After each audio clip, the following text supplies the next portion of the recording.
نبی کریم صلی اللہ علیہ وسلم یو ځل فرمایل چې ان من اکبر الکبائر لعن الرجل والديه. د ټولو نه اکبر الکبائر په لوی ګناهونو کې لوی ګناه دا ده چې انسان خپل مور او پلار ته کنځلي. صحابه په ذهن کې دا ډېره ګرانه راتلله. زمون شیخ ویل زمون معاشره نه ده کتلې، هغه په فطرت باندې الله حبب الیکم الایمان وزینه فی قلوبکم. الله فضل کی ایمان او خیسته خینا هغه خیسته کړیو. کره الیکم الکفر والفسوق والعصیان، بدی ښکاره کړیو کفر نافرمانی د خدای خلاف دی ورته بدی ښکاره. نو د هغو دا تصور نه راتلو چې څوک د خپل مور و پلار ته کنځلې وکړي.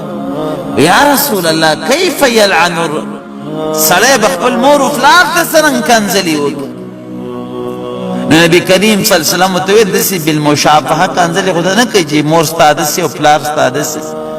اگر چې د نن زمانې خلک دې ته هم ورسېدل چې مور و پلار ته هم کنځلې کوي. ستا دا سپینه ږیره وغایم ته دسې ته دسې.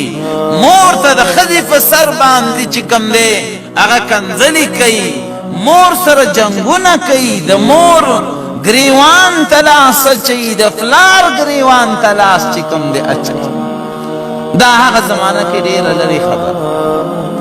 یو صحابي د خپل پلار باره کې د الله حبیب ته رپورټ کړی او په هغې باندې شپه نه تېرېدله.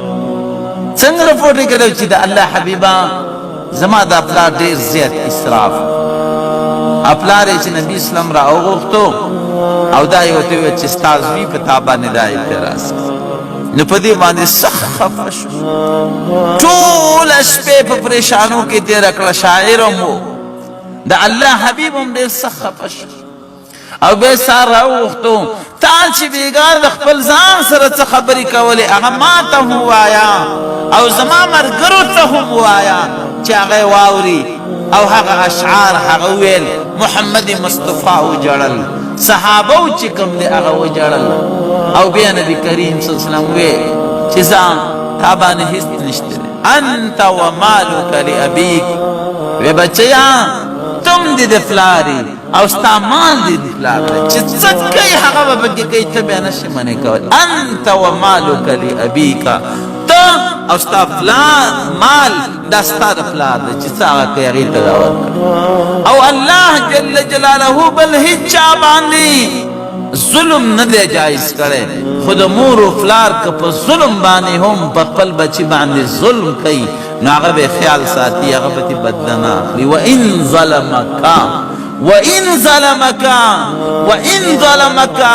هغې وی حبیبه د الله که په ما ظلم کوي، وی اگر که په تا ظلم کوي خو ستا پلار ته به خیال ساتي.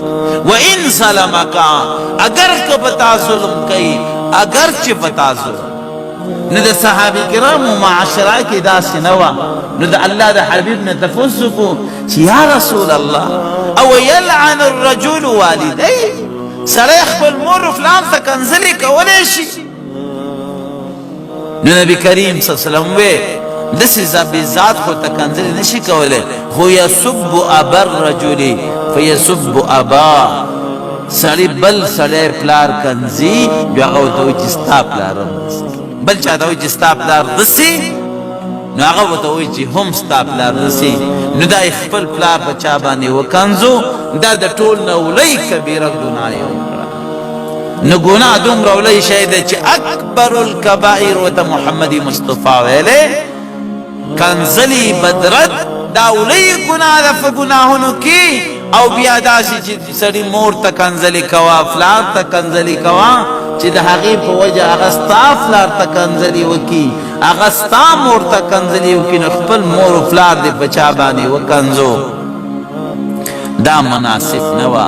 نو تا لوی ګناه وکړه. اکبر الکبائر شتم الرجل، د ټول نه لوی ګناه په ګناهونو کې کنځلې د سړي مور و پلار ته، او هغه کنځلې په دې شان دي چې یسب اباه فیسب اباه، د بل چا پلار کنځي هغه د پلارو کنځي د بل چا مور کنځي نو هغه د مور چې کوم دی وکنځي دی وجنا الله رب کریم دا پابندی لګولي ولا تسبوا الذين يدعون من دون الله فيسبوا الله عدوا څوک چې د الله نه ما سوا نور څوک بندګي کوي عبادت کوي بت پرستی د هغوی بتانو ته هم کنځلې مه کوئ بت ته هم کنځلې مه کوئ چې هغه ګندګي ده شرک دی کفر دی خو کنځلې شریعت منع کړي چې کنځل داسې مردار شی دی چې بت